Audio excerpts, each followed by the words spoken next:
Hello and welcome to the Blue Monday podcast. Now in our 5th season, looking into the exciting happenings of Ipswich Town Football Club, I'm Richard Woodward and you are tuned in to the flagship show, available every week on video and audio for a sometimes irreverent but always informative hour or more of football conversation. So make your Monday a Blue Monday. And joining me tonight, I have using makeshift equipment, but it's working fine so far. So Mikey Penty-Smith, say hello. Let's hope we can hear you. Oh, he's a genius. He's a comedy genius. Absolutely. How you doing, Mikey? Yeah, I'm very good, thank you. Yeah, a little bit flustered by the lack of equipment and the struggles I was having to make myself heard, shall we say. But yeah, I'm all right now. Excellent stuff. And pod stalwart David Diamond also joins us. Dave, how is it going? Yeah, good, Rich, Mikey. Yeah, pretty good, thanks. You're all mic'd up and wide for sound. We were just having a little sing-song while Mikey was sorting stuff out, weren't we? I think Ben would have enjoyed that. Yeah, a little bit of Cliff Richard, a bit wide for sound. Yeah, they like that. Lovely stuff. They'd have probably obviously sung it in a much more flamboyant and dramatic, over-the-top fashion, of course. And it would have been in key probably as well. I don't know how we were pitched there, but we'll spare that one for everyone else listening or watching. We've got a few bits and pieces of news to deal with before we crack on with the main business, which is Southend. Obviously, we did a show on Thursday, so not a huge amount to cram in between Thursday and today, but Paul Lambert is celebrating his 1 year anniversary in charge of Ipswich Town. Today was the Saturday morning he was appointed. We kind of got wind of it pretty early on midweek when Hurst left, and then he attended the Millwall game. But 1 year for Lambert. Dave, any sort of highlights or lowlights or incidents you want to call out? I guess it's been we kind of half expected what ended up happening last season, but he's kind of made up for it so far this season. I think so, yeah. I think we've sort of fairly well documented on the pod how well he's done with getting the crowd back on side and just getting perhaps a more upbeat feel in general about the place, I think. I mean, obviously it helps that we're, albeit in a lower league, we're winning games now, but he certainly went about that, I think, in the right way. Highlights... discounting this season to a bit. I think the first half against Reading. I thought after some of the first half against Reading last season, one of his very early games, I thought, Christ, we're going to go to the playoffs playing like this. Sadly, it was a false dawn. Low lights, probably again fairly early on after that Millwall game where we thought that perhaps was the first of one of those must-win games, and we very disappointingly sort of disintegrated second half, didn't we? And I think then people thought, oh yeah, this could be the season, and ultimately it was, I think. But yeah, probably overall highlight is for him away from the actual playing side of it is he's getting everybody back on side and reconnection with the club, I think. Yeah, great shout, Mikey. At the time, what was your thoughts on the appointment? I'm trying to recall back from the various podcasts that we did at the time, but it seemed like he was of a stature definitely higher than us at that point, wasn't he? Were you happy with the appointment, and are you still happy now? Well, when I first heard it, I was a bit like, Christ, really, Paul Lambert? But then the more I thought about it, yeah, he was probably the best manager that we could get in for the situation that we were in at the time. And the way that he's recruited and got the fans on board as well, he's done really well. I'd say the low light for me was probably that press conference before the Burton game. We had all that feel good going into the new season, and then he's pretty much come out and said that needed more players. He's not very happy. But then you could say one of the highlights was signing Kane Vincent-Young, and would that have happened if he hadn't have thrown his toys out of the pram a little bit? Yeah, he certainly the PR stuff has been certainly a feature of his era, and I guess the question for both of you is, will he still be here in a year's time? What's your quick prediction on that, both of you? Mikey first. I'm going to say yes. Okay. I think he will get us out of this division, and I think that will buy him some time in the Championship. Dave? Yeah, it won't be like a sort of Burley type thing, which was obviously worked the other way, where he, you think after the success, got us relegated. We got relegated and then had a horrific start to the. Not a horrific start, a half decent start, but then lost away a bit for 6 weeks in the Championship. So yeah, I think if and when he gets us up, which I think will be the end of this season, yeah, I think Mikey's right. He'll have some more than goodwill in the tank, I should think. You get the sense that he wants to build something, having been in and out of quite a few clubs since Norwich, really. You get the sense that he wants to kind of establish himself for a little bit of a period as well. Yeah, and I think thinking back, he was. I agree with Mike. He was the best of what was available. Certainly, I think with hindsight. Yep. There's no way we were going to play anyone any compensation, were we? Yeah, exactly right. I'll plug. Yeah, a kind of an up and comer like Hurst had been at the time, and that ship sailed, and it all happened very quickly, didn't it? In the end. So well, congratulations to Paul Lambert. Let's happy anniversary, Paul. Happy anniversary. Yeah, what'd you get for 1 year? Is it paper or something? It's paper. Yeah. Well. Get him a copy of the Star or something.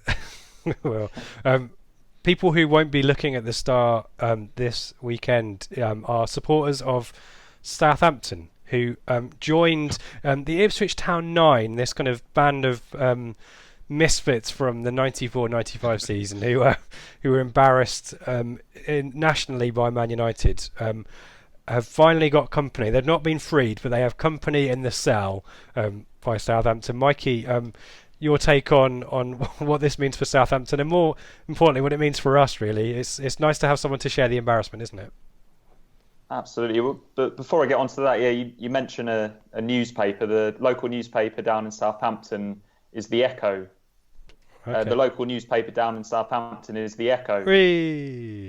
So yeah, testing. I actually, and this is a little bit. This might hurt a few people, but I was actually too young to be aware of the 9-0 defeat when it happened. God. Because it was 1995. Yeah. March. Yeah. Yeah, I was 3. Good. Oh no, I was 4. I was 4 to be fair. And the first I heard of it was actually on a holiday the following summer in Cornwall, when some kids that were also down there were taking the mickey out of me for being an Ipswich fan and kept saying 9-0. And I asked my dad why they were saying that, and I think he just went off on one about why some people support Manchester United because they need a crutch to lean on in life. They need a bit of success in their life. That's obviously stuck by me. But yeah, it's a shame that they couldn't get 10. But I'd probably suggest that there's a lot more talent in that Southampton team than there was in that Ipswich team in the mid-90s. It was quite an old team, wasn't it, Dave? I seem to recall John Walk, David Linegan, and we're kind of on their last legs. There's a story about Burley telling Marshall to warm up, was he basically went and hid, I think, and stuff like that. I mean, and don't forget who we were playing. I mean, Christ, look at the team. Look at the goal scorers that day. All right, aside from the controversial Ince goal, I think Andy Cole got 5. Did he 5? I think Mark Hughes, Giggs, McClare, I think got 1. Yeah, Roy Keane. Keane, yeah. Keane was an absolute Kanchelskis even. I mean, absolutely frightening team. Having said that, I think Leicester are very, very good, and what Leicester have got a pace. And after the guy was sent off, after Bertrand was sent off, talk about exploiting it. Southampton were absolutely abject, but I think Leicester are a pretty tasty side actually. Yeah. When Ipswich lost 9-0 at Old Trafford, did they try and hack United at any point? I don't think. I don't think they got close enough to them, Mikey. Yeah, Southampton barely made any fouls, so there was the argument that they weren't even kicking them. My Sunday League team, we beat a team 11-1 this morning, and it was very similar. So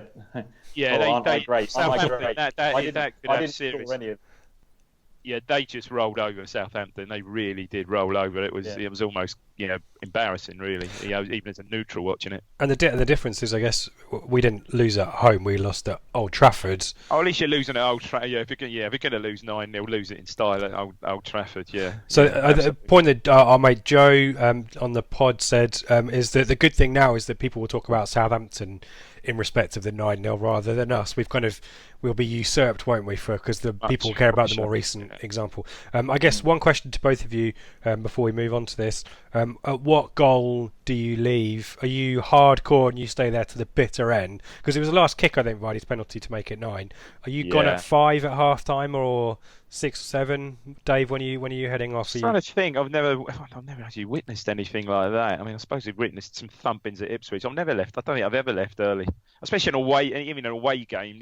Thinking if you even at Old Trafford, I think you'd see it out to the bitter end, wouldn't you? Probably, but no, I don't know. I've never left a game. I never left a game early, but they were leaving in droves. I mean, they seem to be leaving after like 3 or 4-0 at Southampton. I think they could see the writing on the the writing on the wall. Incidentally, I only caught up with that game sort of fairly well into the first half when my youngest lad was watching it, and he said, "Dad, Leicester winning 3-0. It's all scoring every attack." And I didn't actually see the Bertrand sending off, or was it nailed on? Or was there any doubt about it? It's a 2019 sending off, isn't it, Mikey?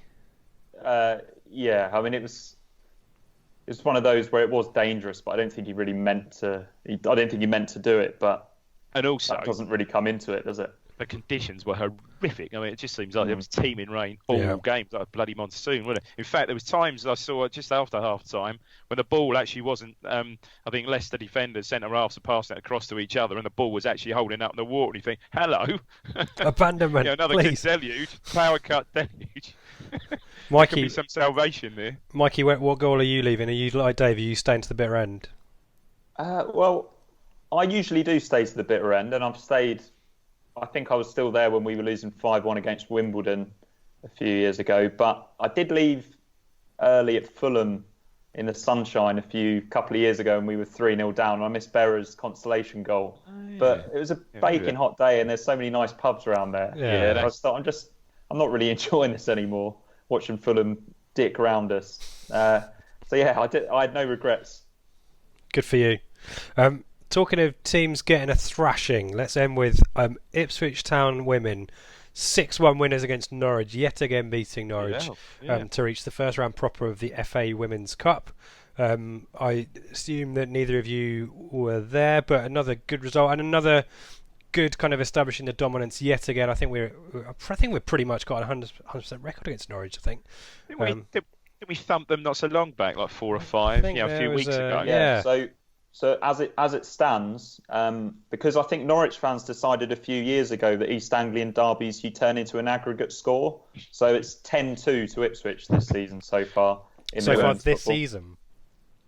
10-2. Wow. Does that not mirror? I think that even beats that season, doesn't it? It does. The 4-1, at least that was only 9-2. Yeah. Okay. So there's something to be proud about. So, I think they play over at Felixstowe, I think, don't they? Yeah, they do. Yeah, I think they playing better stuff than Felixstowe Walton are at the moment, that's for sure.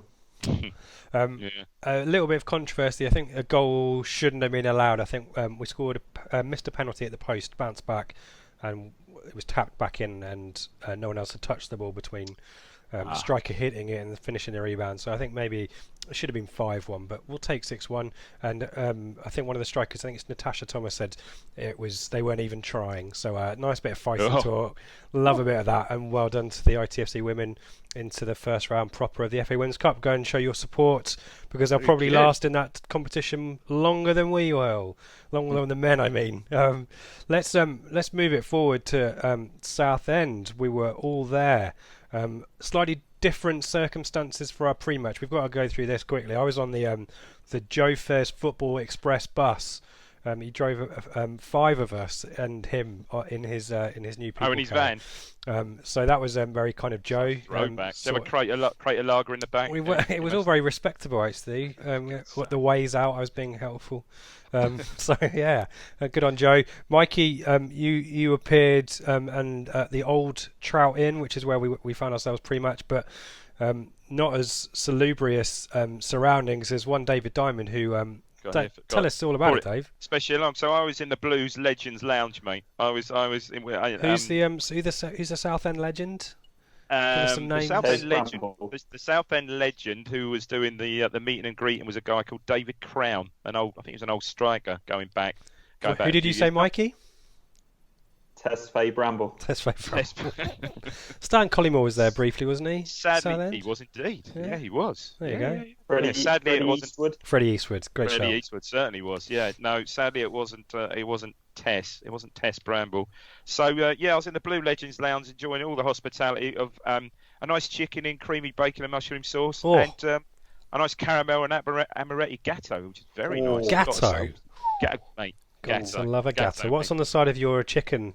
You got dauphinoise potatoes, or is that too much cream? Just a bit of roast potatoes, a bit of rice actually, a bit of rice going on with it and stuff. So a bit of broccoli. That's all good. That was all good. Yeah, very very good. All very friendly. I think there was a table of guys from another. I was only on my own with some guys from Southend, but a table of Ipswich fans in there, and bizarrely Adam Tanner was in there as well. Thought I was going to have a chance to have a quick chat with him. Didn't, but yeah, good. odd sort of stand really. So sat on that side stand to your left. Yep. Wooden stand with wooden seats. So a bit of a throwback. Bit of a throwback. Nice making. But it was. It was all right. Great. Yeah, pretty good view of the game. Excellent. Yeah, good. Mikey, Better what was your? some, I would suggest in your. Wow, Mikey, what was your pre-match? Was it as nice as that? Did you have anything at the old Trout Inn? I had a couple of. I had a pint of lager and a shandy because obviously I needed to drive back after the game.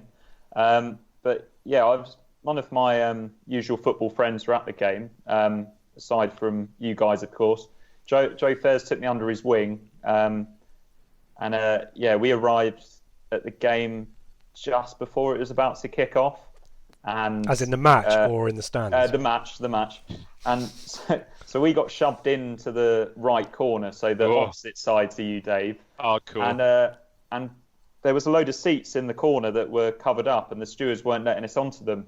Now, I think what had happened was they were the extra seats that Ipswich sold at the end of the week or early last week, and it hadn't been made known to the stewards that was where we were going to be sitting, so they were blocking them off. But then everyone was just sort of stood in the. It was in the aisle, wasn't it? Like the alley in the aisles, the steps. And then I think we were still there when we scored the first goal, and then eventually they let us over to the corner by the more vociferous Southend fans, who I think the average age would have been about 13.8, but it certainly didn't stop a few Ipswich fans from flicking the V at them all game, and it was actually quite good. It was a really good atmosphere over there, actually. It was more entertaining for good chunks of the second half, that little face-off there, but yeah, definitely a lot of kids going back to do GCSEs, I think, on Monday tomorrow. Didn't I read somewhere? Didn't the shrimp get some abuse as well? Yeah. There were songs of "You're Only Here for the Children." That's the most family-friendly version of the chanting that we can do, isn't it, Mikey? That was. Yeah. I thought, and the other thing that kind of I think screwed over the situation of the seating and stuff is it was unreserved. So you've got some 2,000 odd Ipswich fans there, and it's kind of sit where you want, And if they'd actually made people sit or stand where their tickets were, then that might have alleviated some of the congestion, the outskirts of. Yeah. Seat things. So let's get on with the football. Ipswich Town reverting back to the 4-4 effing 2, as many of us suspected after defeat on Wednesday. 5 changes. The most notable there, Dave, Norris coming in for Thomas Holy. Any comments or thoughts on why that might be? Bit sort of out of the blue, really. If I did one criticism of Holy is his kicking is not great, and what I've seen of the only once or twice I've seen Norris in the little leasing.com games is that he's got a banger of a left foot, which I think showed yesterday at times, although I have subsequently seen people saying he's just as crap at kicking, but I think the wind had a bit of a say in that. But and obviously give him a run. I mean, looking at Southend, you would have thought that we were confident enough going there to win the game, so if ever was going to be a competitive league game to get him involved with, I suppose that would be the one. True. It's a flat back forwards, Garbutt, Chambers, Wolfen and Vincent Young. The midfield for Edwards on the left with Scouse Downs and Rowe on the right hand side. And it's good news, James Norwood, after a bit of a cameo against Rotherham, is fit to start alongside Caden Jackson. Mikey, that's more combative, isn't it, with Downs and Norwood in there, isn't it? Yeah, absolutely. I'm not a massive fan of Cole Skews being in a midfield too, especially with Flynn Downs, who's primarily a defensive midfielder as well. But as Joe pointed out to me when I raised that yesterday in the pub, it does allow Garbutt and Kane Vincent Young to get forward down the flanks, and quite frankly, they're better options down there than our wingers are at the moment. True. And to be fair, Scouse is going to be subbed at some point in the first half anyway, so an opportunity to see someone else in there with Downs. Let's quickly deal with Southend under the stewardship of Sol Campbell for the first time, and also on his bench, Herman Hreiderson from back in the day. It's a 3-4-1-2 formation, I think, for Southend. Oxley in goal, Dieng, Shaughnessy, Kiernan back 3, Ralph, Milligan, Hutchinson and Buomono. who I guess, Dave, we talked about. I think you liked straight away. Yeah, I did. Yeah. It's super. Him and as the game went on, I quite like that Hutchinson. I thought you'd like well. Hutchinson as well. Nice, tidy midfielder, wasn't he? Yeah, really good. And then it's Simon Cox, who you might know from. I think he was at Reading, I want to say, and Forest. Is it? Forest. There we go. Jump in there, guys. Thank you. So I think he's just in behind Hopper and Humphreys, who has Jack Grealish-esque socks, though they're even lower. Grealish socks. He's got the biggest legs I've ever seen on a professional footballer. He's huge. His legs are massive. It was a vanity thing, wasn't it, Dave? That's a little bit of kind of showing off, isn't it? What he's doing there. I think so. Yeah. Roll the socks down. Look at my calves. To be fair, he didn't go for the full Jack Grealish tight short look, but he didn't need to because his legs filled the shorts they were in. He was huge. stacked, wasn't he? Wow. And in Luke Hyam Watch news, he is only good enough for the bench. So he's I think he's dropped out the side in recent weeks. Hyam. I don't know if he's shock. I think he has had some injury issues. He had injuries.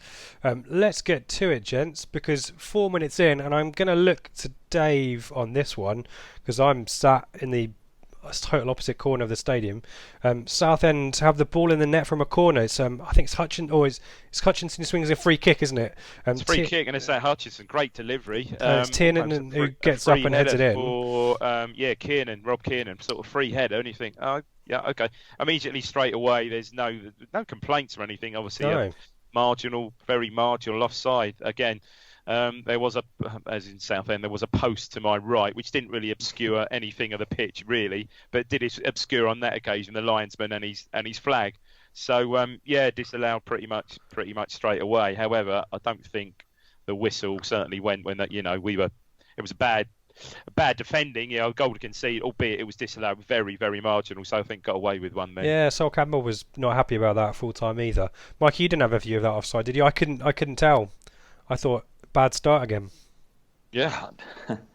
No, I can't say I did have a particularly good view of that. You were still trying to get to your seat, weren't you? Yeah. Well, let's go back to Dave for what happens at 8 minutes then. There's a bit of head tennis, a few people getting involved there. I think it's eventually Downs who gets a header to Jackson. And Dave, do you want to take it from here? It's good. It comes from their throw, and I think Wolfenden wins the first header, and then Skews win, which is exactly what we weren't doing against Rotherham actually. So Wolfenden wins the first header. Skews then gets a very good jump in and wins the second header. It's helped on by it's a combination. It's helped back header from Downs.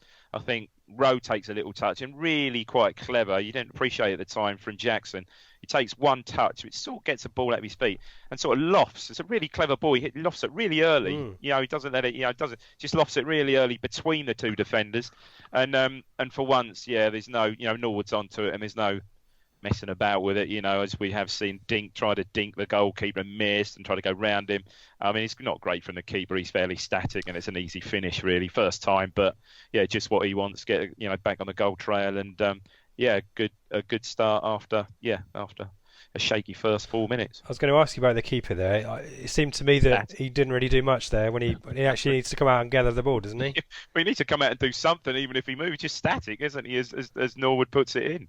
And he doesn't put it in the corner, right? He just tucks it past him, doesn't he? Yeah, that's quite odd. That's Norwood's first goal since Shrewsbury, the penalty in August. And Mikey, are you like Ben? Are you into your WWE? Do you want to talk to us about the Hulk Hogan GIF? I'm not, but this is one that I think you, Rich, and Ben both predicted would be coming, and it's possibly going to be the last one, judging by spoiler alert, the second one. But Hulk Hogan. Again, bit before my time. Sorry, guys. I'll keep setting you up. But I liked it. I like the prop. Good effort. But as you can see from his hairline when he does it, these were all recorded weeks and weeks ago. Yeah, I'll tell you what. There's going to be some business for that hair studio wherever he went to. It's starting to look good, and maybe see if I can get a 10% discount off him or something. Let's move it on, shall we? 10 minutes. Downs is booked. It's a definite book in this one.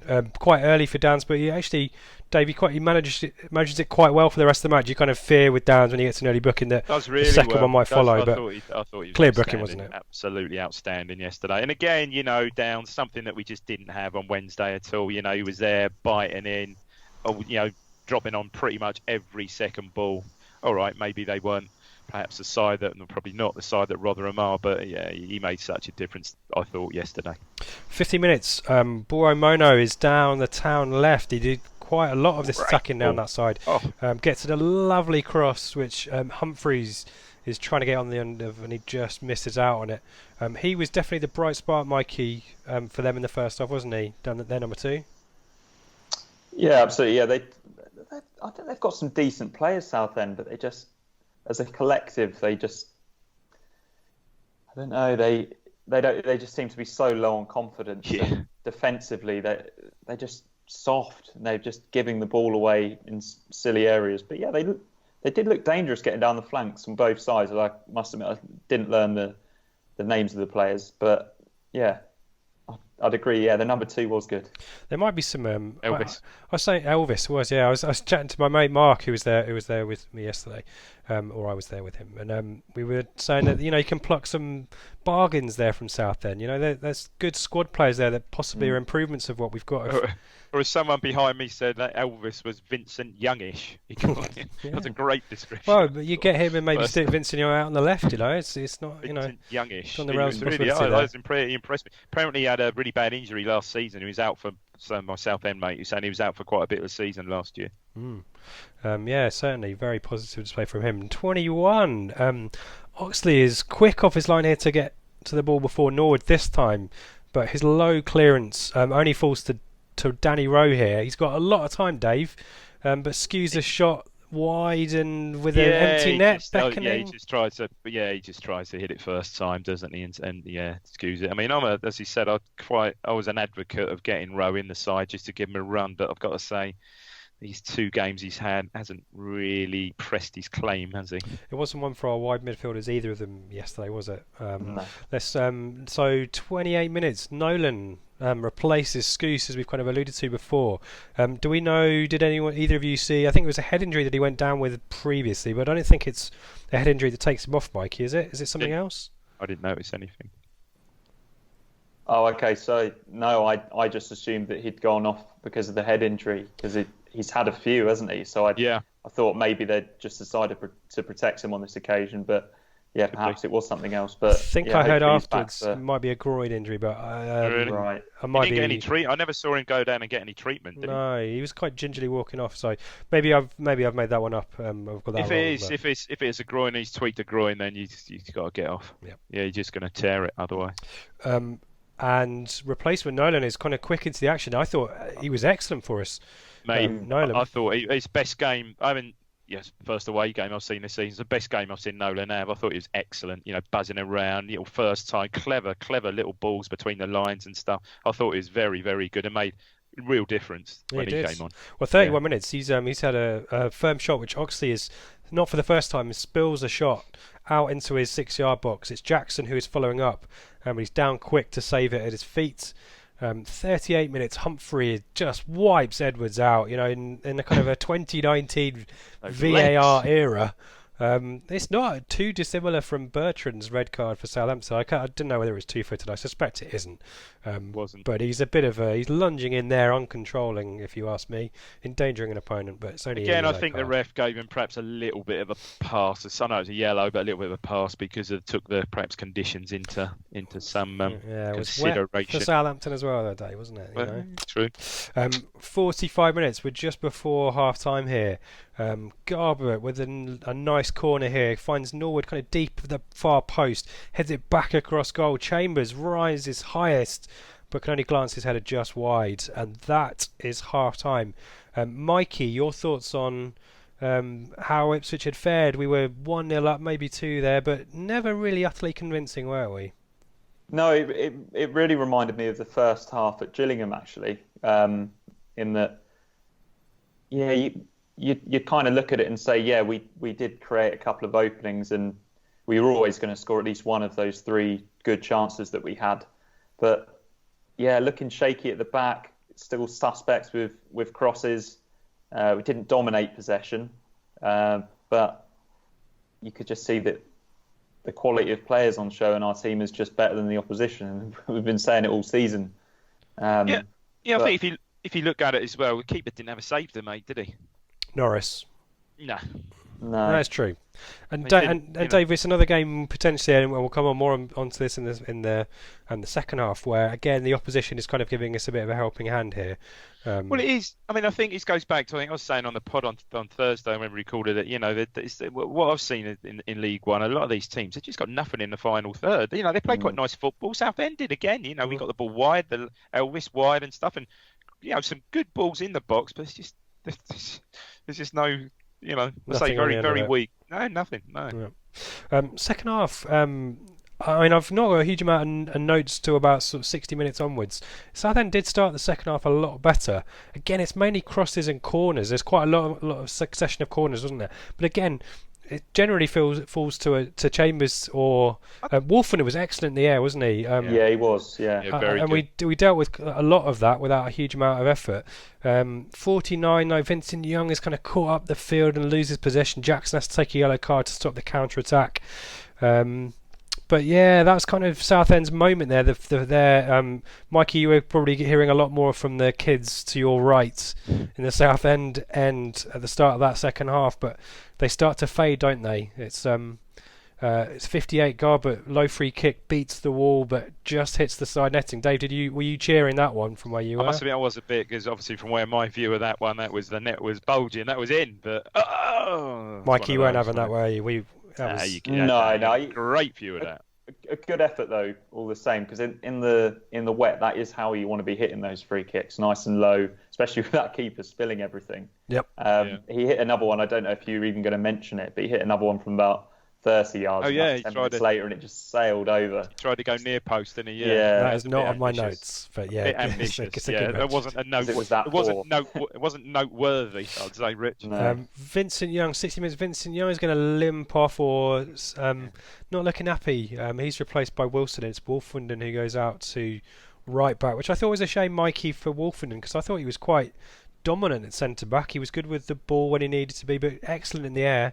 No mucking about. Yeah. Your thoughts on absolutely that? Yeah, a little bit of a shame for him, but at the same time, it's another string to his bow that he can play in that right back position. And I think I mean, I'm sure that if you asked him, he'd rather be playing centre back. But if he can pretty much nail on a starting spot, even in the rotation, if he can play in two different positions, especially if Vincent Young is struggling with injuries. Yeah, it wasn't a good day for him either, Mikey, was it, Vincent Young? No. Do we think he's not fit yet and he's been rushed back? I think feel like he may have been, yeah, because that's the position that we don't really have anyone else, do we? So, yeah, I feel like perhaps he has been rushed in a little bit, and it takes some players a little bit longer to get their eye in again after they've come back from injury. It's a 10-day break for him, though, Dave. And again, yeah, if he's feeling it again, knowing there's a 10-day break, yeah, even though it was only 1-0 at the time, yeah, get him off. Like, if it is, feeling that groin again, yeah, he's got to get off.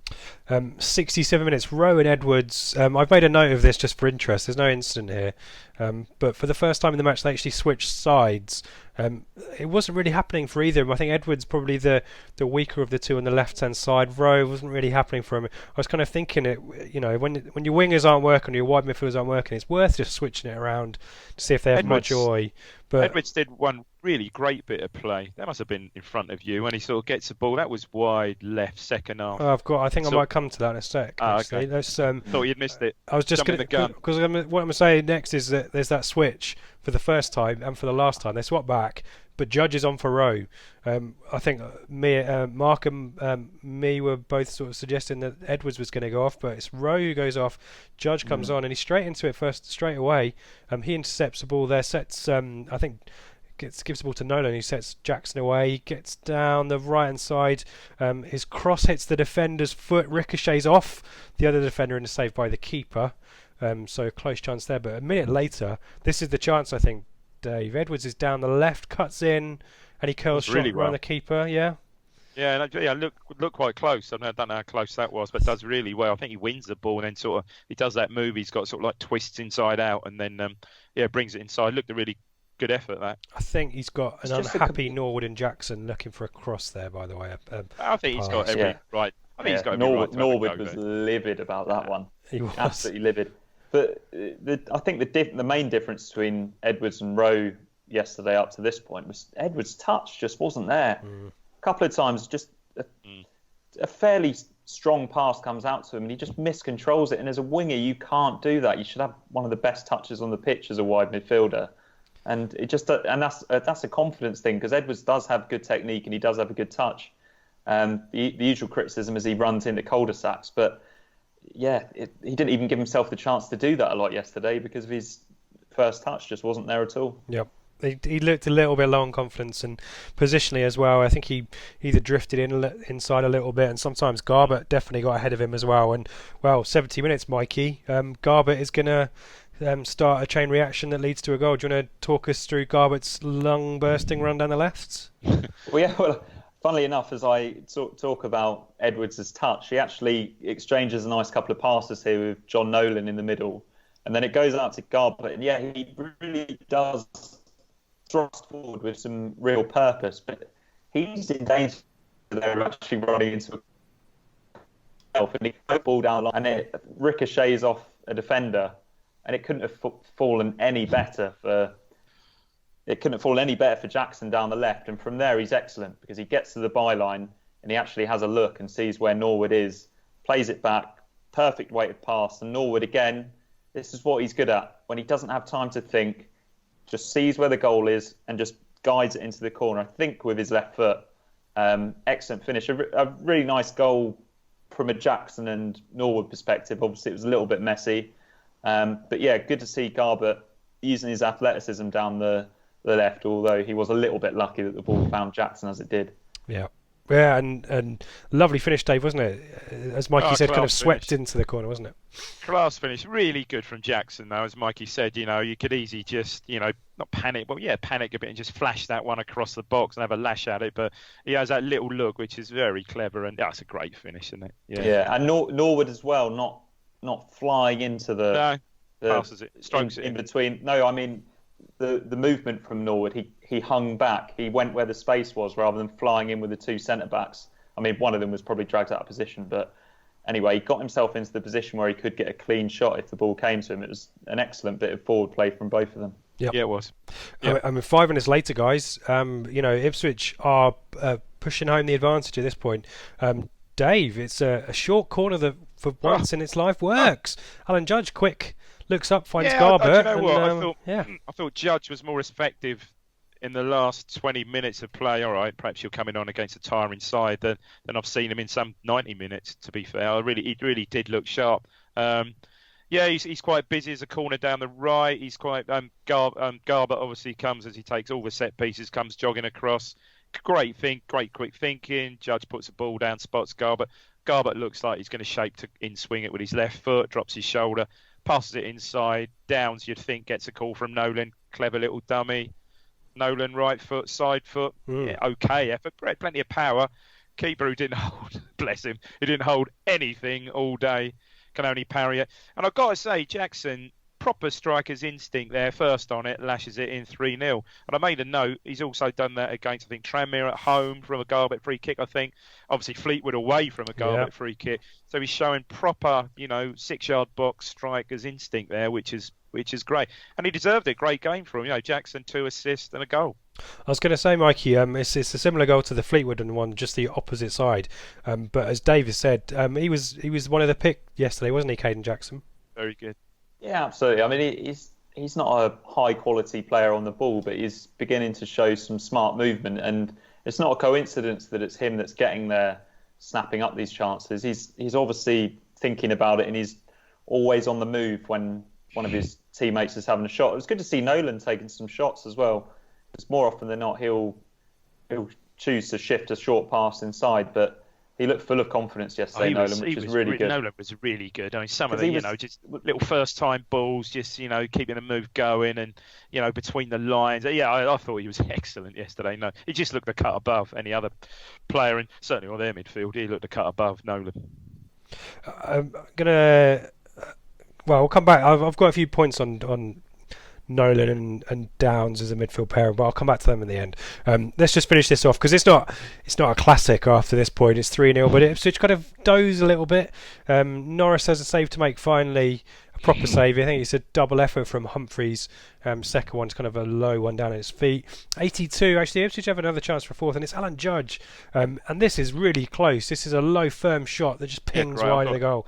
That'd have wrapped it up really nicely for him, because I thought Judge deserved it for a second half cameo. But a minute later, it's 3-1. I'll talk through this if anyone feel free to chip in. It's Hutchinson, I think, who finds Ralph out on the left. He's got plenty of time, Ralph, to find a cross here. He just about keeps the ball in play, but loops a high cross in.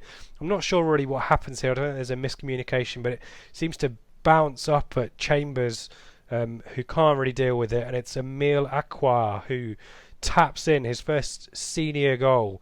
Couldn't really miss from about 2 yards out, and it's 3-1, 83 minutes. It's not really comeback mode for Southend, but annoying not to keep a clean sheet, Dave. I guess if you're Norris, you're a bit pissed off about that. Yeah, it took the shine off it, really. It was a horrible sort of goal, wasn't it? Just a sort of ball came in. I think Chambers perhaps gets a bit caught underneath it with one of their attackers, and he can't really miss. He taps it in, doesn't he? Yeah, not a great. Shame. Yeah, you say shame we didn't keep the clean sheet, but job done. And there's not too much more to happen after that. One thing that crop up in my mind, Mikey, was another thing that Jackson was excellent at yesterday was the ball over the top or around the side. He'd keep it up near their penalty area, win throws, win free kicks, win corners. I thought he was really excellent at that in the last 10 minutes, wasn't he? Yeah. I mean, he seems to be maturing, and I'm not sure who's doing the coaching on the training field, but Jackson's starting to look like a player.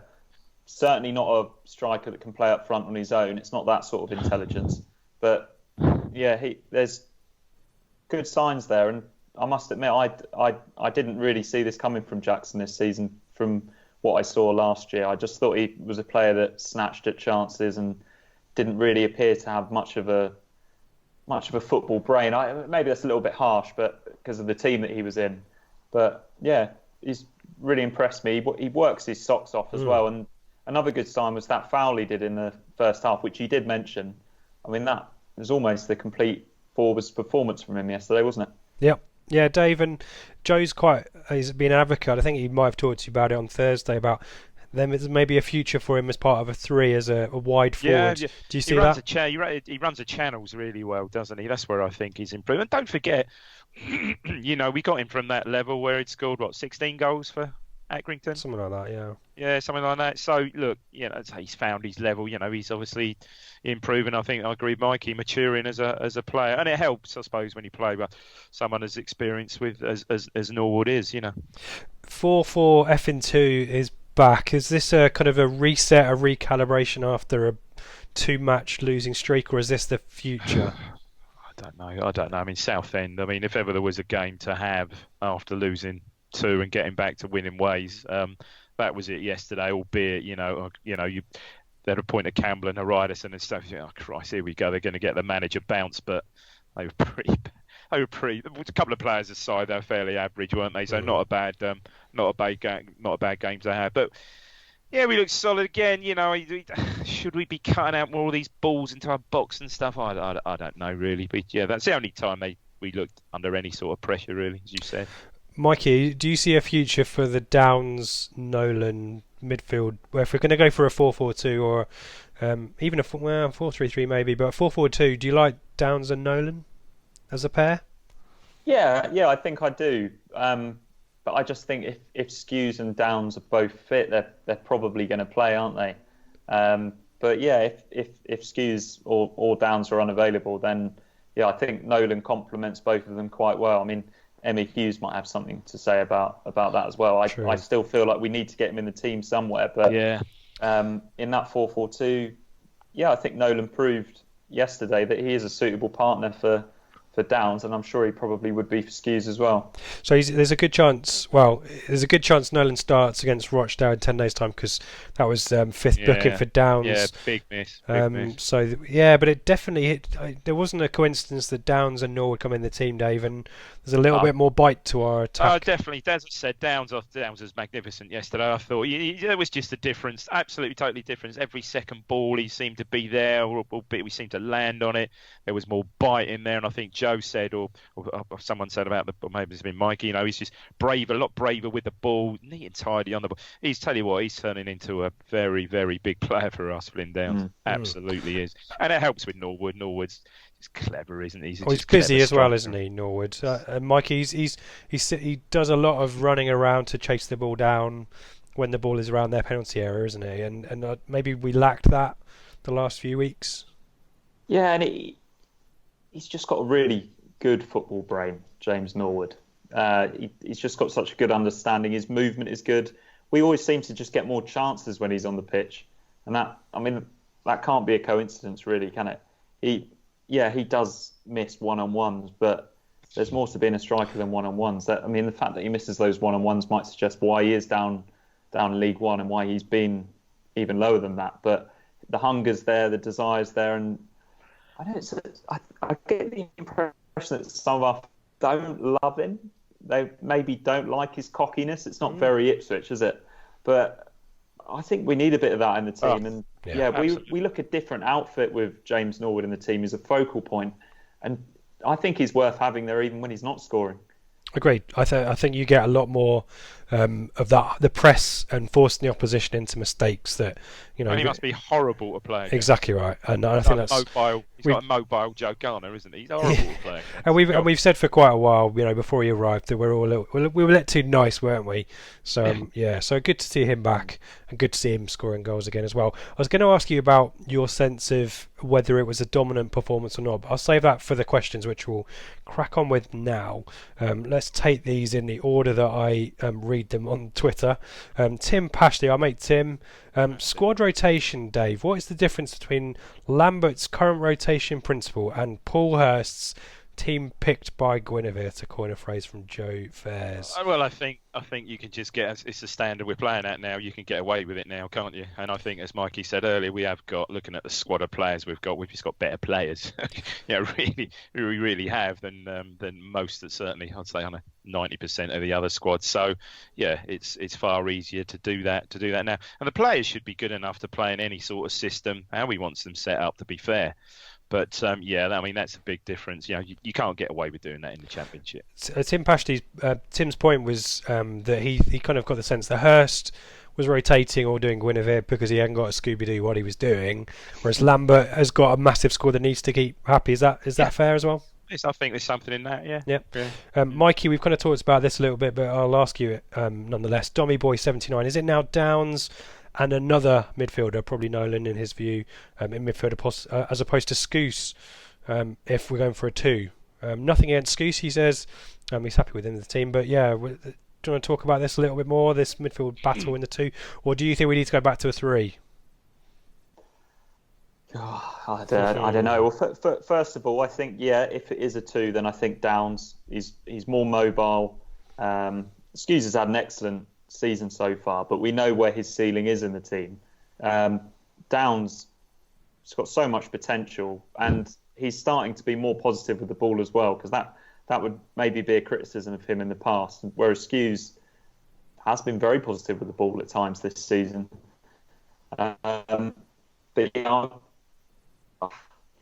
It's hard because Scouse has been so good this season. He does so much good off the ball, but we've got to get Hughes in there, and we've got to try and get Nolan in there as well. And maybe that does mean that I would like to see 3 in the middle, but at the same time, I'm not a big fan of our wingers, really. I think that's a position that we're not particularly strong in.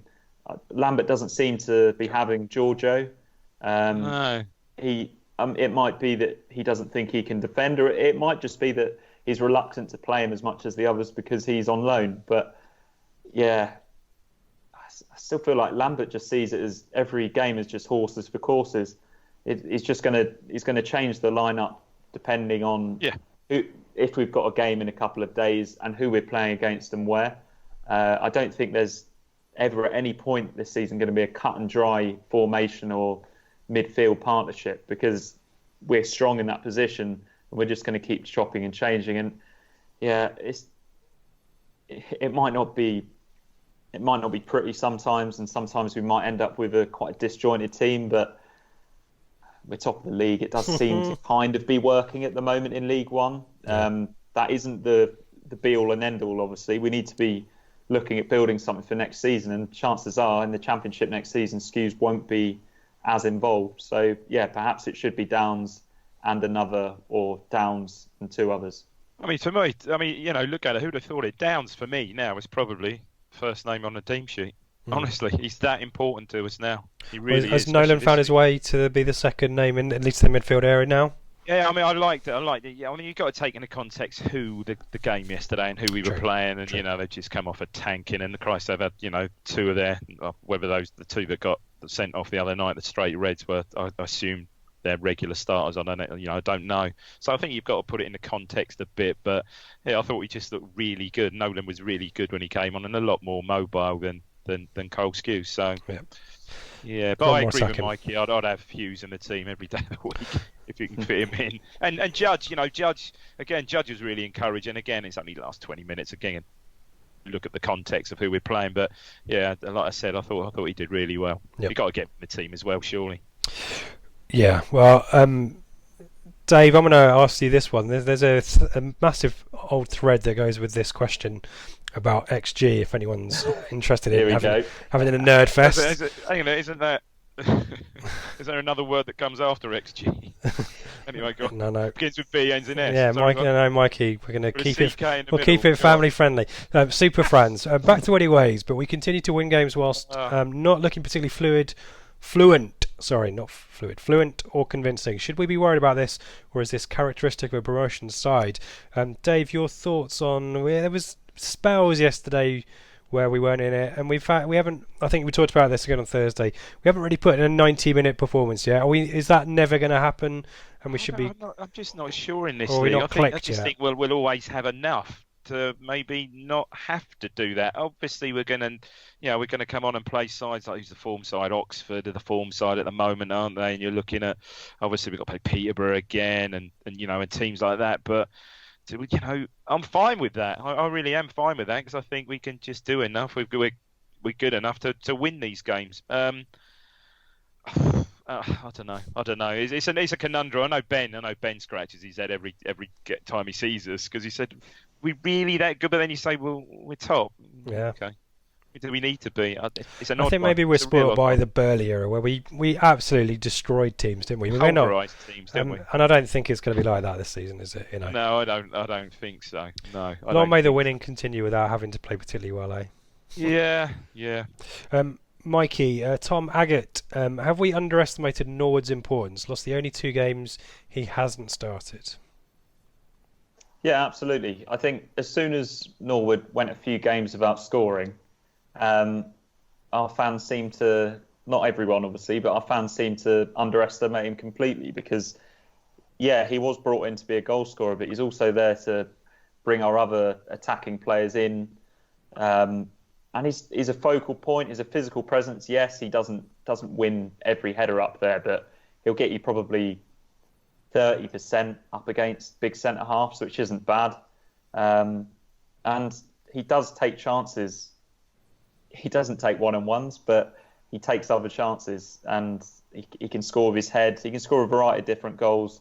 I think his importance was underestimated, because take him out of the team, and you've got Will Keane, who's been injured loads.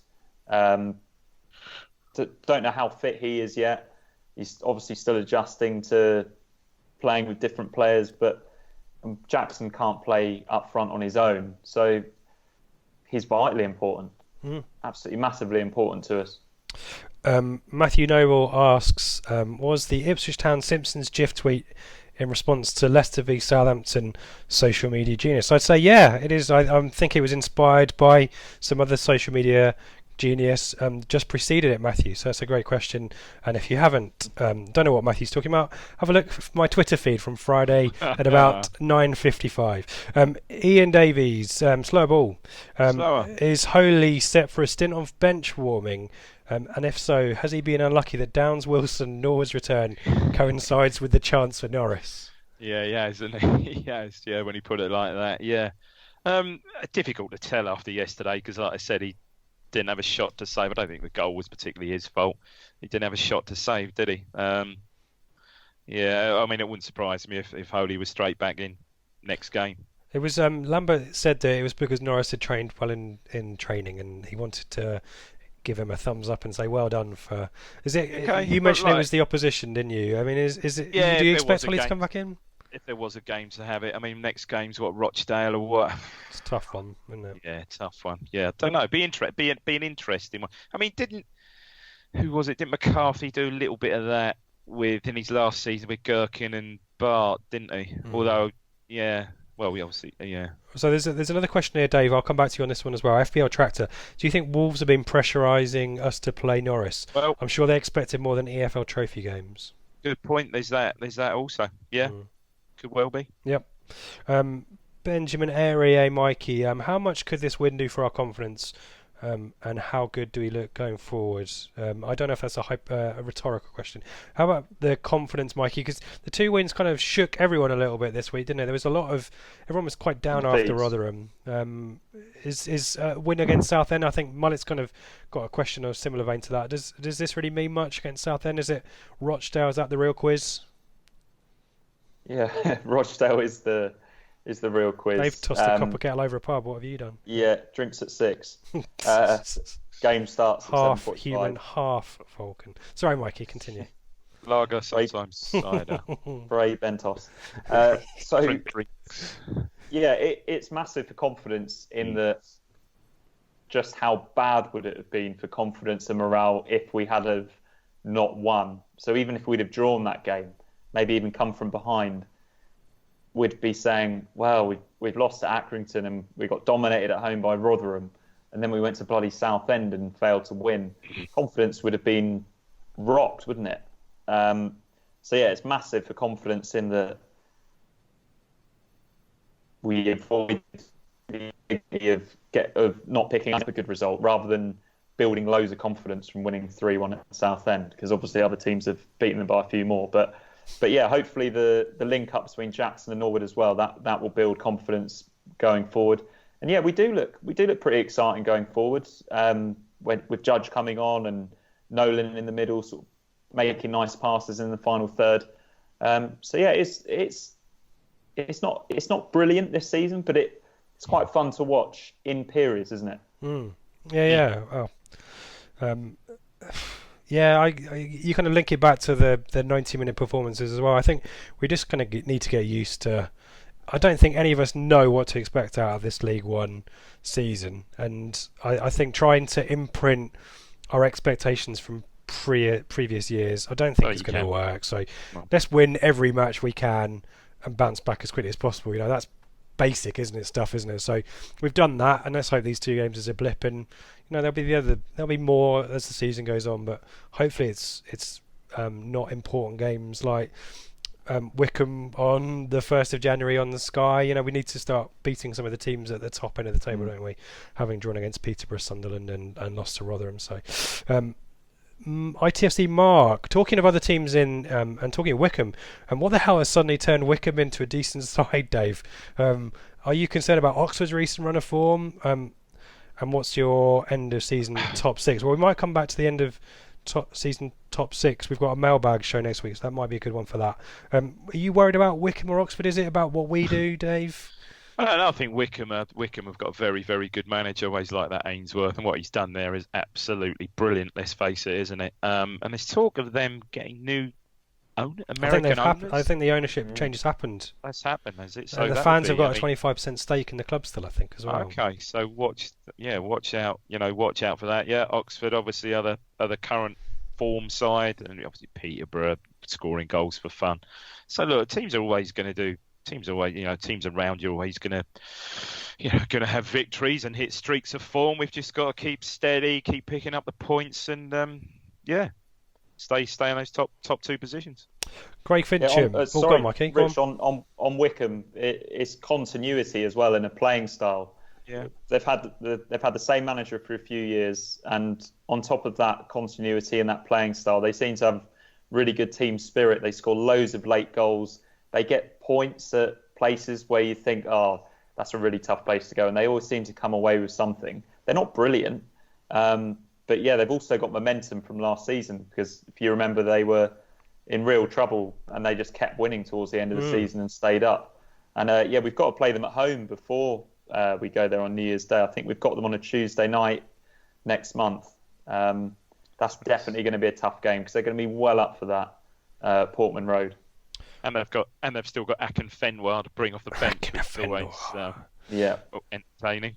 26th of November, Mikey. I didn't know about that. I was looking through the home games in November because there's not too many.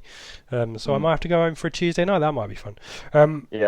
Craig Fincham asks about Cadbury's Orange Twirls. I can confirm that Cadbury's Orange Twirls taste exactly as you expect them to be. But chocolate oranges are also available from Rawlinson's. We've talked about Crabwalk asks about Thomas Holly. I think we've done that. Jack Berham asks a similar question about getting back to winning ways.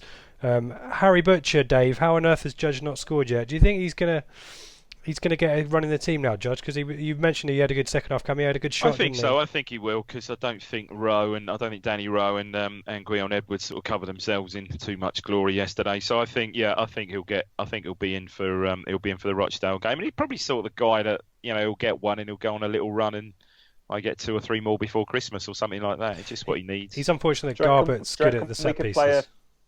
Go on, Mikey. Sorry, no, I was just going to say, do you reckon we could play a front three of Norwood with Jackson on the left and Judge on the right, or vice versa, and then get bodies in the midfield, Downs, Nolan, and Hughes perhaps? Like that. Actually, Downs can't play next week. That would be tasty, wouldn't it? It would be tasty. Yeah. Oh, I'm loving that, Mikey. Amber Redman also asked about my Twitter. I refer to the previous answer. Chris Hodges asks about Norris. I think we've done that. James Houston, can we start the promotion party again now? I think we'd all say, especially Dave, don't count your chickens. Yeah, I think so. There'll be a lot more twists. There's always twists and turns, injuries, suspensions, key players, as we've found already to our cost in the last couple of weeks. So yeah, hopefully steer clear of those. We should be all right, I should say. Mike asks us about no game on Saturday, whether we should be worried about being rusty. Mikey, another kind of international break situation. Well, this is Bury's. We should have been playing Bury this weekend coming up, shouldn't we? Are you worried? Are you worried about us having another spell without a match, or it comes around quite quickly the Tuesday, doesn't it? Too fast. Yeah, we do struggle, don't we? But in these situations, but with Vincent Young going off injured and Skews going off injured, taking into account the fact that Downs can't play, and Rochdale, who have they got on Saturday? Have they got an away game? Do you know? You got that in front of you? Now you're testing me. Rochdale are home to Bristol Rovers. Okay. All right. Yeah. So mid-table. Hopefully they'll take a little bit out of them, and it's it might work in our favour next Tuesday. Rochdale. Oh no. Anyway, sorry. You were saying about Rochdale, Mikey. Sorry. You hope the Bristol Rovers take a chunk. Oh no. Yeah. Hopefully. That was a good thought. That could potentially work in our favour, and maybe it will be a different mindset because it isn't an international break this time, so we can sort of break that bit of a break hoodoo, if you call it that. Tony Staunton asks about Flynn Downs. I think we've dealt with that, and let's end with this one from Nathan Beals. After 14 league games, is there a town player that you think has been underrated so far this season?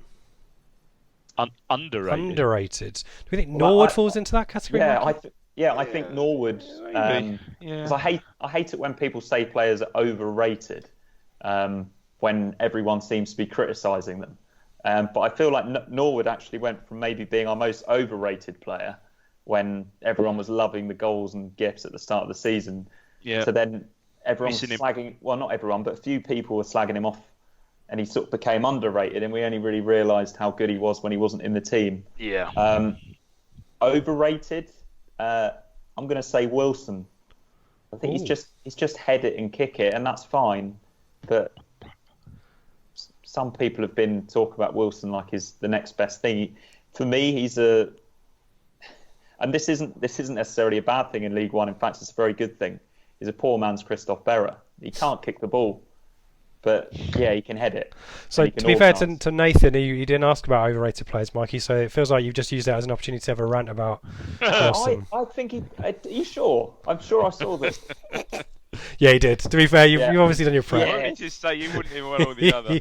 Well, I'd edited the question because we're running out. We're running over time a little bit. Andre Dazelle. Andre Dazelle. As underrated, Dave, or overrated? Absolutely. Completely underrated. Okay. That's a good shout. That's the end of the questions, gents. Should we do a quick rundown of the other results? There was a couple of price moments. Lincoln v Bolton, Tranmere, Doncaster were rained off. I'll do these in alphabetical order. Feel free to chip in with any additions. Accrington 0, Gillingham 1. So Accrington go from Ipswich beating 1 week to 2 defeats out of 2. Albeit one of those against Peter. Bristol Rovers, Portsmouth. That was a late equaliser for Bristol Rovers. And Portsmouth still stuttering somewhat. Burton 0, Blackpool 0. Fleetwood 1, MK Dons 0. Fleetwood still excellent at home despite a recent defeat to Ipswich. Aforementioned Oxford, who on a bit of a charge, 3-0 winners over Rochdale. Peterborough out of jail here. 2-2 draw with Coventry again, and last minute drama. A lovely goal from Max Biamu. Scissor kick. Can I mention they wore that kit, didn't they? They did, the two-tone, yeah. 40, so that's celebrating 40 years of two-tone, isn't it? Since two-tone was obviously before your time. My Mikey's thinking, what the hell are they on it's about? a little bit before my time as well, Dave. No, before your time as well, obviously, Sorry. yeah. So 40 years since Jerry Dammers of the Specials formed two-tone in Coventry, hence the kit. What a magnificent kit that is. Yeah, all of their kits are beautiful, aren't they? Hummel. Coventry's this year. Oh, I don't know. I think the brown one going again before your time. this season. Dave. The poo brown one they are so actually. good. They're very, very nice. I definitely recommend everyone have a look at Coventry's second goal, I think it is. And this is a kick. Rotherham again go from Ipswich beating one day to Wycombe defeating or losing to Wycombe the next 1-0 defeat. Wycombe on a charge. Wycombe doing well. Sunderland, spiky again under Parky. Shrewsbury 1, Sunderland 0. And that is your League One results. Having a quick nose at the league table. Ipswich are top on goal difference. 4 goals over Wycombe, who are second. Then there's a 2-point gap to Peterborough. And then Fleetwood on 26. And Oxford and Coventry make up the rest of the top 6. Down the bottom, Southend are well adrift after their defeat to us. They have a 10-point advantage over Bolton, who are on -5 now after their win against. I think they beat Rochdale as well, didn't they? On Tuesday. And the extrapolation, if anyone's interested, I don't think we've done the extrapolation for a while. We're still on more than 2 points a game, guys. 2.14 points per game, which leads to a 94.16 points tally come the end of the season over 44 games. Anything to add on League One? Anything to add on League Table or extrapolate, gents? Or shall we crack on with player stats right? Let's end on a high, shall we? Crack on. Do we still have a game in hand on Peterborough? We have a game in hand over Wycombe and Peterborough. Yeah. Yeah, good shout, Mikey. Play your stats right. So this is part 2 of my mileage from Portman Road stats challenge. I've got the 1 decimal point to make the Renegade Statman happy. So we would start with Accrington last time around because Southend is the shortest mileage of any of our away trips this season, despite the fact it feels like a bit of a bitch to get to. It's a real pain to get out of as well, Dave, isn't it? The A13. Not if you wait. If you go back in the lounge, if you have another soft drink, have a port and a cigar, £6:45. Get on the chopper. So 56.9 miles to Southend from Portman Road. So I will give you the next team is MK Dons, higher or lower, obvious. And I'm going to go higher. And do you want to give me a mileage, Mikey, as well? Anyone want to have a guess? Milton Keynes, 115. Oh, good shout. I'd say 110. It's only 99.1 miles. Deceptive. MK Dons, we next go to Oxford, higher or lower than 99.1? Higher. Higher. How much by? Oxford, 128. Yes. Oh. 120. 137. Oh. Again, these are the because it's alphabetical order. Not as the crow flies, is it? No, this is Google Maps roads. Yeah. Next up, from Oxford to Rochdale, higher or lower than 137? Higher. And by how much? Do you want to guess the mileage to Rochdale from Portman Road? This is useful for anyone considering a bonfire night trip up in a few weeks. I'm sorry, Mullet, but it's too bloody far. That's what it is. North of the wall. 229. Oh, it's 228.3, Dave. Oh. Great shout. Rochdale to Rotherham, higher or lower than 228? it's lower, isn't it, Dave? Because it's more. Yeah, east. no, I'd say it's lower. Yeah, Rochdale's up. So rather than 200 203. It's 172 actually. Deceptive. Wow. Not too It's pretty far much north. Sheffield, isn't it? Pretty much. To Peterborough next. Anyone want to give me a mileage on this one? Peterborough's about it's almost 100 6. miles. I think it's like 95. It's 90 miles. Portsmouth next. So Portsmouth is about 130 miles. I think it's a bit more, isn't it? Go on, Dave. Go on. 145. 159. Then to Shrewsbury. So we've kind of gone west and south to west and north now. Shrewsbury, how far? Higher or lower than 159? No, it's higher. Higher, yeah, 172. No, it's more than that. 215. 191.7. Next up is Sunderland, which yeah. Okay. Do you want to give me the mileage for this one? This is the longest of the season, I think. 315. Not quite. Can't be that far. No, Scotland there, I think, Mikey. It's from me. 270. 275. Love it, Dave. Good on these. Got your road atlas brain. This is good. He's got the knowledge. Tranmere, higher or lower? I've kind of already given a clue there. But do you want to give me a guess on the mileage? That's not too much. Up near Liverpool. Up in Birkenhead. 240. Yeah, I'd go slightly higher. 248. Oh, it's 249. David Diamond having an absolute stormer. Let's end with Wickham on New Year's Day. Mate, I used to do this every other month when my son was at uni. Go on, Mikey. M25, M40, turn right, bastard of a roundabout. So you need to deduct some miles. 115. How many, Mikey? 115. That's quite a good shout. I think that's about right. I think that is about right. Yeah, 120. It's 114, Mikey. Oh! Swings it out at the last. That's it, yeah, gents. it's that bloody roundabout. I used to go round it. Well, what you've not done is deduct your home mileage. This is from Portman Road, so you should have taken that. That's what you see. You've sorted. That was good, gents. I was impressed with that. That's some good, some team statage there. And I have got the decimal points if anyone wants them. That is it, gents. That is good. We've done really well. Mikey, your microphone lasted out. Your makeshift microphone did well. Some plugs. So no game week and no game weekend next week. So we're having a bit of a strategy session about what we're going to do. Dave, any chance of this week in ITFC history? That's what everyone wants to know. I know I've got to touch base with my colleague Stat. I'm not sure if he started his job at Portman Road yet, but I need to check that out. I made a last-minute punt with my Twitter prowess on the weekend.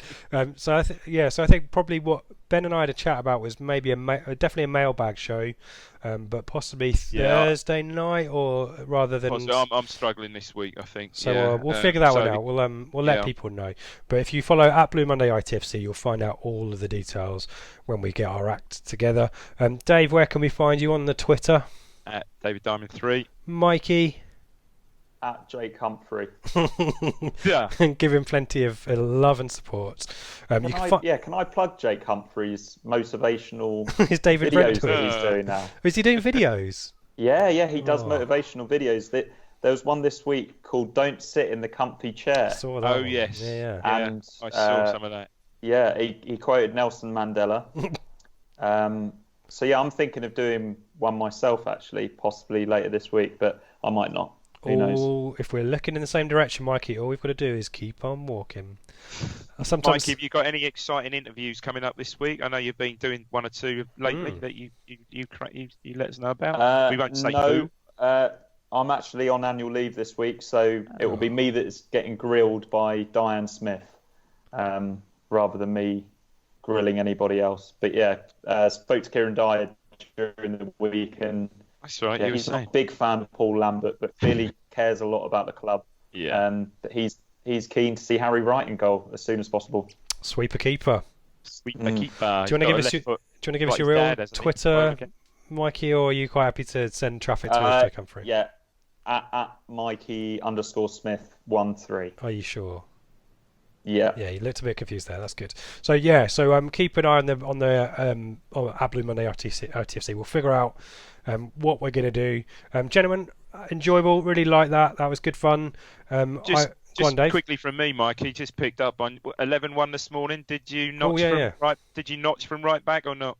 You know what? I didn't, and I only got 1 assist, and that was for the 11th goal. But yeah, I did set up a couple of really good opportunities for our strikers. But yeah, the XG would have been very high, actually, Dave. There you go. So maybe when we come off air, we can have a talk about XG in the Leatherhead District Sunday Premier. I want to hear about your XA. Did you get any assists for any assists then, Mikey?